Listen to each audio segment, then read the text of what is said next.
পাহাড়ের একটা অদ্ভুত ক্ষমতা আছে। সে কখনো শব্দ করে না, তবু অনেক কথা বলে। মেঘের আড়ালে, বাতাসের স্পর্শে আর দূরের সবুজ পাহাড়ের নীরবতায় সে তার গল্প শুনিয়ে যায়। গত 2 দিন আমরা সেই গল্পেরই কিছু অধ্যায় পড়ে এসেছি, বগালেক, কেওকারডং আর সুংসাং পাড়ার পথে। আর আজ শুরু হতে যাচ্ছে নতুন এক অধ্যায়। বগালেকের শান্ত সকালকে বিদায় জানিয়ে আমরা বেরিয়ে পড়েছি ডিম পাহাড়, আলীকদম আর লামার উদ্দেশ্যে। সামনে অপেক্ষা করছে অসংখ্য আঁকাবাঁকা পথ, মেঘ হারিয়ে যাওয়া পাহাড়ি পথ আর প্রকৃতির বুকে লুকিয়ে থাকা কিছু অবিশ্বাস্য দৃশ্য। তো চলুন হারিয়ে যাই পাহাড়ের সেই গল্পে।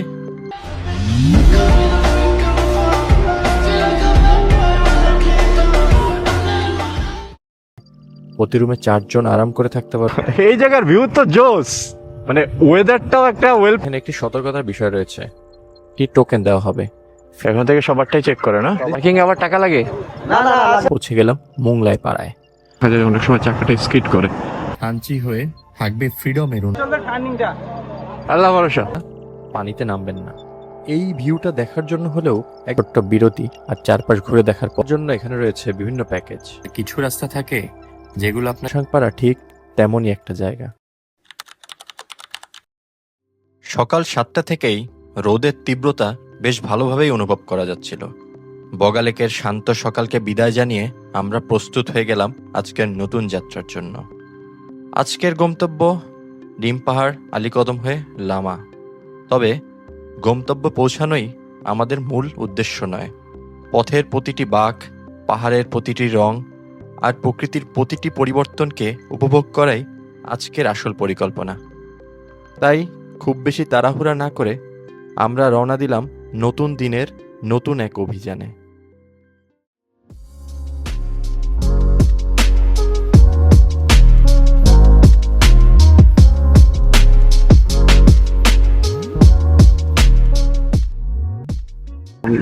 আমরা এখন মেঘের মধ্যে দিয়ে যাচ্ছি, মানে 7টা বাজে কিন্তু এখনো মেঘ পুরোপুরি কাটেনি।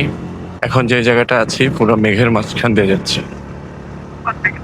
হ্যাঁ, একটা ঠান্ডা ঠান্ডা ভাব, দারুণ অনুভূতি। ওয়াও, পাহাড়ি আম সাথে মেঘ। আমের স্মেল দেখছেন? র র কোনো কেমিক্যাল নাই, কিছু নাই। হ্যাঁ, কিছু দূর এগোতেই যেন প্রকৃতি আমাদের জন্য এক অন্যরকম উপহার নিয়ে অপেক্ষা করছিল। চারপাশে ছড়িয়ে ছিল মেঘের মেলা। মেঘের ভিতর দিয়ে চলার সেই অনুভূতি সত্যিই অন্যরকম, যা আসলে বলে বোঝানো যাবে না। কিছুক্ষণ আগের গরম বাতাসটাও যেন মুহূর্তে উধাও হয়ে গেল। ঠান্ডা বাতাস আর মেঘের স্পর্শ মন জুড়ে এক অদ্ভুত প্রশান্তি এনে দেয়। আজ শুক্রবার, তাই পর্যটকের চাপ থাকবে এটা মোটামুটি আমাদের ধারণাই ছিল। আর রুমা চেকপোস্টের কার্যক্রম শুরু হয় সকাল 8টা থেকে। আমরা যেহেতু আজকেই বের হচ্ছি, তাই চাচ্ছিলাম পর্যটকের ভিড় শুরু হওয়ার আগেই যতটা সম্ভব আমরা রাস্তাটা যাতে পার হতে পারি। এই পাহাড়ি রাস্তাগুলোর প্রবলেম হচ্ছে রাস্তাগুলো খুব বেশি ওয়াইড না, আর রাস্তায় তো বাঁকের কোনো শেষ নেই। তাই বিপরীত থেকে আসা গাড়ি বা বাইকের চাপ যত কম থাকবে, রাইডিং ততটাই কমফোর্টেবল হবে। তাই আমরাও সেই সুযোগটা নিতে চাচ্ছিলাম।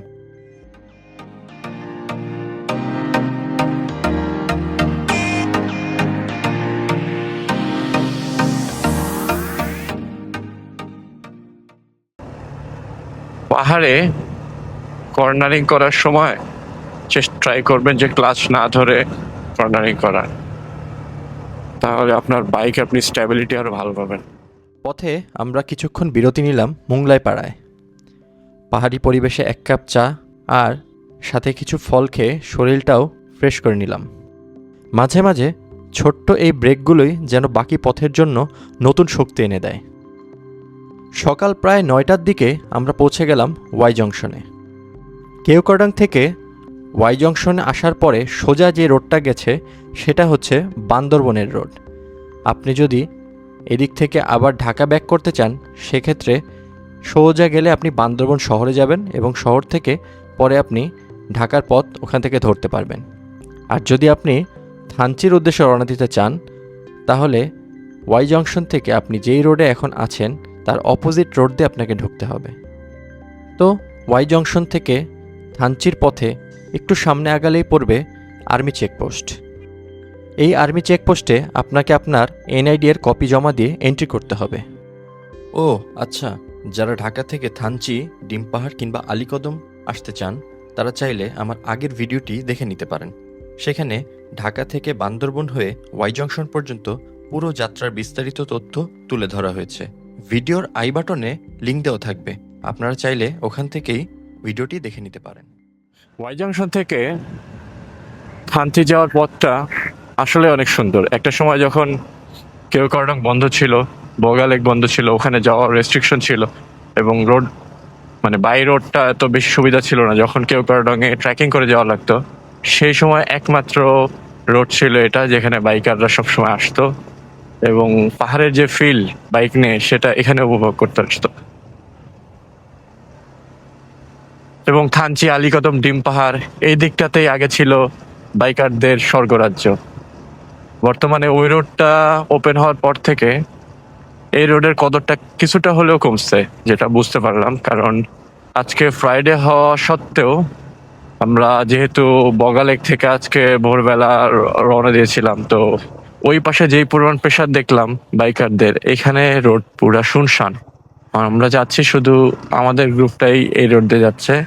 এবং হ্যাঁ, চাঁদের গাড়ি সবসময় এই রোডটাতে থাকে, কারণ যারা ফ্যামিলি মেম্বার, ফ্যামিলি পার্সন নিয়ে যারা ঘুরতে আসে তারা মূলত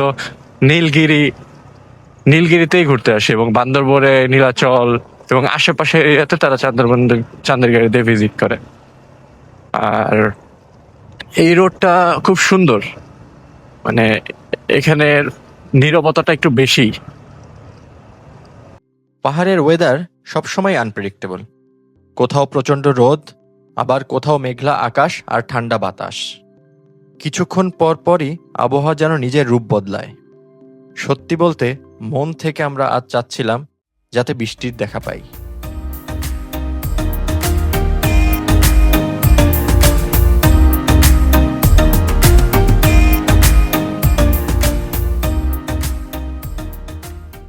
থানচির রোডটা আসলে অসাধারণ। দুই পাশে আপনি ডানে একবার দেখবেন, বামে দেখবেন, মানে সৌন্দর্য আপনাকে বিমোহিত করবে। বাম ডান দুইটাই সুন্দর ভাই। আমরা যতই উপরে উঠছিলাম ততই এই রাস্তাটার সৌন্দর্য যেন ধীরে ধীরে নিজের রূপ আমাদের সামনে মেলে ধরছিল। যেহেতু এর আগে নীলগিরি পর্যন্ত আসা হয়েছিল, তাই রাস্তাটা কিছুটা পরিচিত ছিল। তবে পরিচিত রাস্তা হলেও এর সৌন্দর্য একটুও কম মনে হচ্ছিল না। রাস্তার দুই পাশের দৃশ্যগুলো আপনাকে বারবারই থামতে বাধ্য করবে। আর আমাদের যেহেতু আজকের গন্তব্য হচ্ছে লামা, তাই গন্তব্যে পৌঁছানোর চেয়ে এই সৌন্দর্যটা উপভোগ করাই ছিল আমাদের মূল উদ্দেশ্য। আমরা তাই খুব বেশি তাড়াহুড়া করিনি। যেখানে ভালো লেগেছে সেখানেই থেমেছি, পাহাড়ের বিশালতা দেখেছি, প্রকৃতির নীরবতা অনুভব করেছি। আসলে পাহাড়ে এসে যদি শুধু বাইক চালিয়ে চলে যান, তাহলে পাহাড়ের অর্ধেক সৌন্দর্যই আপনি মিস করবেন। আমার কাছে গন্তব্যের চেয়ে পথটাই বেশি সুন্দর। অনেকেই পাহাড়ে আসে বাইক চালানোর জন্য, আবার অনেকেই আসে সৌন্দর্য উপভোগ করার জন্য। আমি দ্বিতীয় দলের লোক। আমি পাহাড়ে আসি পাহাড়ের সৌন্দর্যকে উপভোগ করার জন্য।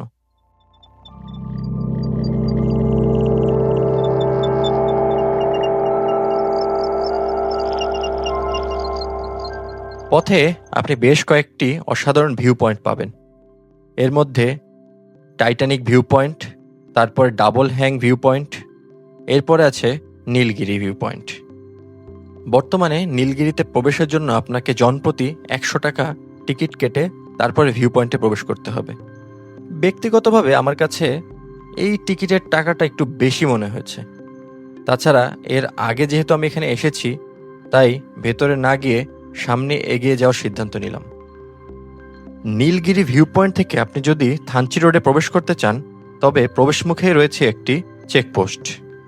এই চেকপোস্টে আবারও আপনাকে আপনার এনআইডি এর কপি জমা দিতে হবে এবং এন্ট্রি করতে হবে। সেই সাথে আপনাকে একটি নাম্বার বলে দিবে, এন্ট্রি নাম্বার। সেই নাম্বারটি আপনি মনে রাখবেন, সামনে হয়তো কোনো কাজে লাগতে পারে। তো প্রয়োজনীয় কাজ শেষে আমরা আবার রওনা দিলাম সামনের পথে।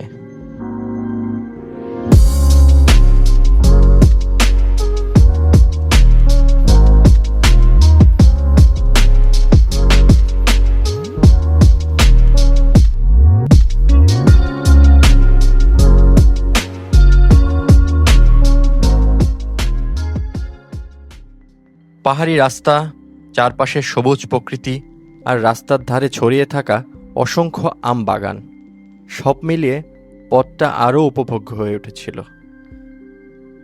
মজার বিষয় হলো, এখানে অনেক জায়গায় গাছের নিচে অসংখ্য পাকা আম পড়ে থাকতে দেখলাম। বাট স্থানীয় মানুষদের কাছে শুনলাম এখানে যত আম আছে কিন্তু খাওয়ার তত মানুষ নেই।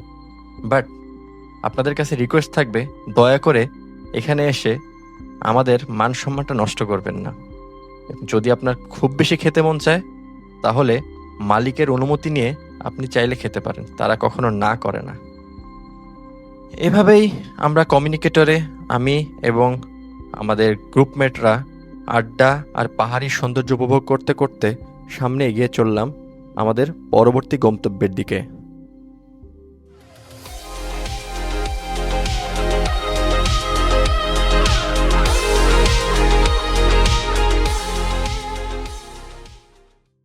নীলগিরি পার হয়ে পাহাড়ের সৌন্দর্য উপভোগ করতে করতে আমরা পৌঁছে গেলাম বলিপাড়া বিজিবি চেকপোস্টে। এখানে পৌঁছানোর পর এখানে আপনার এনআইডি কপি জমা দিতে হবে এবং একটি রেজিস্ট্রেশন ফর্ম পূরণ করতে হবে।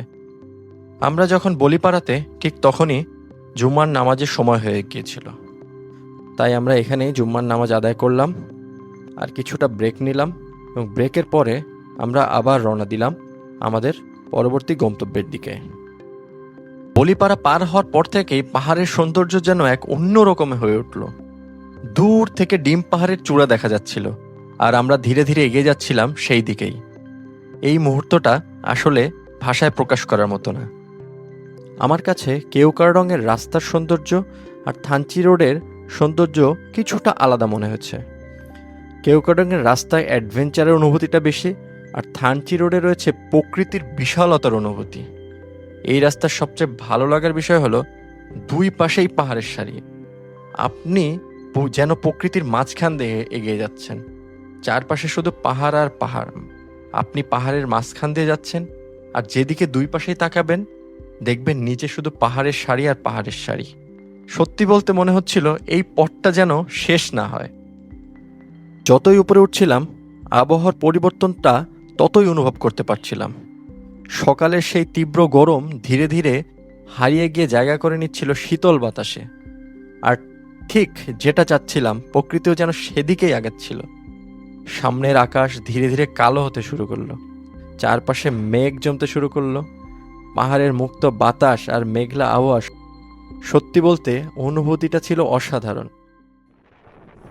ভাই ভিউটা দেখেন ভাই, ভিউ, খালি ভিউ দেখেন, অসাধারণ। বাইকাররা আসতে চায়, খালি একবার দেখেন। আল্লাহ মহান আল্লাহ, মানে এই এই কি বলবো, ভাষা নাই এই দৃশ্য। এই মানে এগুলো চোখে না দেখলে, ক্যামেরা দেখলে বোঝা অসম্ভব অসম্ভব অসম্ভব। দেখেন মানে কই আমরা। ডিম পাহাড়ে যত কাছে যাচ্ছিলাম রাস্তার ঢালগুলা তত বেশি খাড়া হতে শুরু করেছিল। এখানে একটা বিষয় বলতে চাই, অনেকেই শুধু আপহিল নিয়ে চিন্তা করেন, কিন্তু পাহাড়ি রাস্তায় আসল পরীক্ষাটা হলো ডাউনহিলে। এই রাস্তাগুলো অবশ্যই আপনাকে ইঞ্জিন ব্রেকের সঠিক ব্যবহার করতে হবে। তবে আমার কাছে কেওক্রাডংয়ের রাস্তা আর এই রাস্তার মধ্যে একটা বড় পার্থক্য মনে হয়েছে। কেওক্রাডংয়ের রাস্তার খাড়া ঢাল আছে ঠিকই, কিন্তু সেগুলো তুলনামূলকভাবে ছোট ছোট অংশে ভাগ হয়ে আছে। কিছু খাড়া, তারপর কিছুটা কম খাড়া কিংবা সমতল, আবার খাড়া। কিন্তু বলিপাড়া পার হওয়ার পরে থানচি রোডের ঢালগুলো অনেক দীর্ঘ, অনেক সময় ধরে আপনাকে ব্রেকের ব্যবহার করতে হবে। ইঞ্জিন ব্রেক ব্যবহার করলেও ডিস্কের উপর ভালোই একটা চাপ পড়ে, ফলে ব্রেক অনেক গরম হয়ে যায়।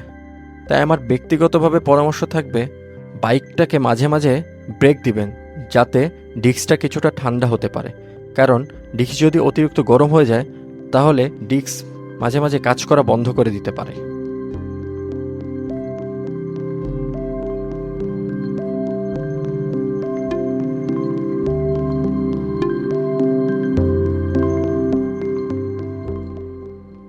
এভাবেই আমরা পৌঁছে গেলাম ডিম পাহাড়ের চূড়ায়। আর ঠিক তখনই যেন প্রকৃতি আমাদের অপেক্ষার প্রতিদান দিল। হঠাৎ করে প্রবল বাতাস শুরু হলো। সেই বাতাসের সাথে এসে মিশল কয়েক ফোঁটা বৃষ্টি। বিশ্বাস করুন, সেই মুহূর্তটা আসলে ভাষায় প্রকাশ করা সম্ভব না। দীর্ঘ পথ পাড়ি দেওয়ার পর পাহাড়ের চূড়ায় দাঁড়িয়ে ঠান্ডা বাতাস আর বৃষ্টির স্পর্শ, এটা এমন একটা অনুভূতি যেটা শুধু অনুভব করা যায়, বোঝানো যায় না।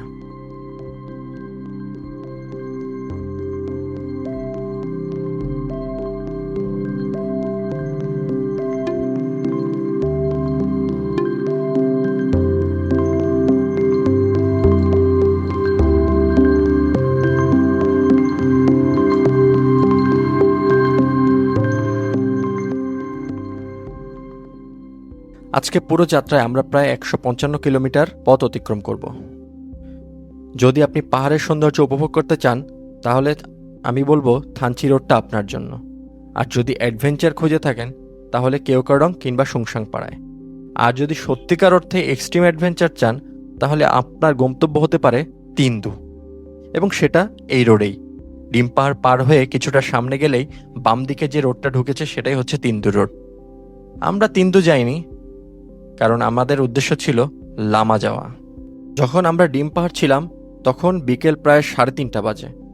পাহাড়ের সৌন্দর্য উপভোগ করতে করতে বুঝতেই পারিনি কতটা সময় চলে গেছে। কিন্তু আমাদের সামনে তখনও প্রায় 44 কিলোমিটার পথ বাকি। 44 কিলোমিটার সামনে রয়েছে লামা, আর আজকের রাতটা আমরা কাটাবো সেখানেই।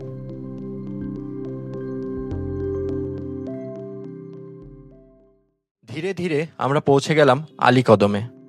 আর যতই সমতলের দিকে নামছিলাম ততই মনটা যেন খারাপ হয়ে যাচ্ছিল, কারণ পাহাড়ের একটা অদ্ভুত ক্ষমতা আছে। একবার এর প্রেমে পড়ে গেলে বারবার ফিরে আসতে মন চায়। আলীকদম থেকে আমরা রওনা দিলাম লামার উদ্দেশ্যে। আজকের রাতের ঠিকানা জলপাহাড় রিসোর্ট। মাতামুহুরী নদী, চারপাশে ছোট ছোট পাহাড় আর প্রকৃতির এক অনন্য পরিবেশ, সব মিলিয়ে জায়গাটা সত্যিই অসাধারণ। যদিও পৌঁছাতে পৌঁছাতে সন্ধ্যা হয়ে গিয়েছিল। আলীকদম বাজারে কিছুটা সময় আড্ডা আর নাস্তা করতে করতেই বিকেলটা ফুরিয়ে গিয়েছিল, তাই দিনের আলোয় রিসোর্টের পুরো সৌন্দর্য আমরা উপভোগ করতে পারিনি। তবে রাতের পরিবেশ ছিল একেবারেই অন্যরকম। বড় বড় সেগুন গাছের বাগানের ভেতর কাঠের ঘর, চারপাশের নীরবতা, দূরে নদীতে ট্রলার চলার শব্দ আর ঝিঝি পোকার ডাক, সব মিলিয়ে এমন এক পরিবেশ যা আপনাকে মুহূর্তেই শহরের ব্যস্ততা ভুলিয়ে দেবে। তবে একটা বিষয় বলে রাখি, এই রিসোর্টে যেতে হলে একটি কাঁচা আপহিল রাস্তা পার হতে হয়। বর্ষাকালে এই রাস্তার অবস্থা খুব একটা ভালো থাকে না। যদি নিজের ওপর আত্মবিশ্বাস কম থাকে তাহলে রিসোর্টের লোকজন আপনাকে বাইক ওঠাতে সাহায্য করবে, যদিও আমাদের বেশিরভাগেরই সেই প্রয়োজন হয়নি। ভোর হওয়ার পর জলপাহাড় রিসোর্ট যেন নিজের আসল সৌন্দর্যটা আমাদের সামনে মেলে ধরল। সকালের আলো, নদীর শান্ত স্রোত, পাহাড়ের নীরবতা, সত্যি বলতে জায়গাটার সৌন্দর্য ভাষায় প্রকাশ করা সম্ভব না। কিন্তু সেই সৌন্দর্যের মাঝেও মনটা কিছুটা খারাপ ছিল, কারণ আমরা জানতাম আজ আবার ফিরতে হবে সেই ব্যস্ত শহরে, সেই পরিচিত জীবনে। সকাল 9টার দিকে আমরা রওনা দিলাম ঢাকার উদ্দেশ্যে। লামা হয়ে চট্টগ্রাম কক্সবাজার মহাসড়ক ধরে শুরু হলো ফেরার পথ। প্রতিটা ভ্রমণই একদিন শেষ হয়, কিন্তু কিছু রাস্তা, কিছু মুহূর্ত আর কিছু অনুভূতি কখনোই শেষ হয় না। সেগুলো থেকে যায় স্মৃতির পাতায়। হয়তো বছর পরে কোনো এক ব্যস্ত দুপুরে, হয়তো কোনো ক্লান্ত সন্ধ্যায় হঠাৎ করেই মনে পড়বে এই পাহাড়, এই মেঘ, এই পথ। আর তখন আবারও মন বলবে, চল আরেকবার পাহাড়ে যাওয়া যাক। তো আজকের ভিডিও এ পর্যন্তই। আমাদের এই অ্যাডভেঞ্চার আর যাত্রা যদি আপনার ভালো লেগে থাকে, কিংবা ভিডিওর কোনো তথ্য যদি আপনার ভবিষ্যৎ ভ্রমণে সামান্য হলেও কাজে আসে, তাহলে অবশ্যই কমেন্ট করে জানাবেন। ভিডিওটি ভালো লাগলে একটি লাইক দিতে পারেন, আর এমন আরও বাস্তব অভিজ্ঞতা, ট্রাভেল গাইড আর মোটোভ্লগ দেখতে চাইলে আমার গিয়ার স্টোরিজ চ্যানেলটি সাবস্ক্রাইব করতে ভুলবেন না। আজ তাহলে বিদায় নিচ্ছি। দেখা হবে নতুন কোনো পথ আর নতুন কোনো গল্প নিয়ে। আল্লাহ হাফেজ।